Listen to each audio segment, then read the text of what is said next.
Mga bro, bigyan ko kayo ng idea. Ito kay Seki. So ito yung fitting niya.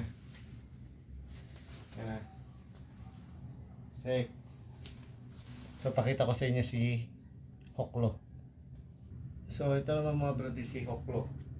So kung napapasin nyo si Hoklo, wala siyang mga labeling sa o etiketa sa kanyang clothing, sa kanyang pants. So wala, plain na plain lang. Tapos si Hoklo, wala siyang botones dito. So igaganyan nyo lang.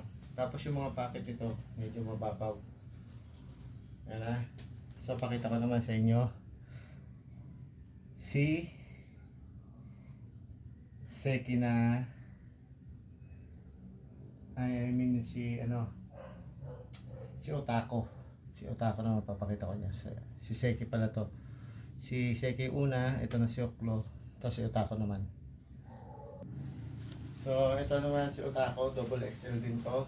36 to 38 ulit yung waistline ko. So nakikita niyo naman yung fitting niya. Mas sakto sa akin. Kagaya kay Seki, medyo may eras pa ilalim. Ito naman mukhang sakto lang. Tapos ito talagang basto na siya. So maganda rin to. Kuha kayo ng iba-iba't kulay nito, marami rin. So mga prodi, so nabigyan ko na kayo ng idea. Sana nakatulong. Seki, Otako, at saka Hoklo. Yan ang mga pagkakaiba nila. Same ng tela si Hoklo. Si Seki at saka si Otako. Kakaiba lang yung tela ni Hoklo. Kasi si Hoklo, simula rito, lahat yan rapid-rise. Ito, sila hindi. Bagsak lang lahat.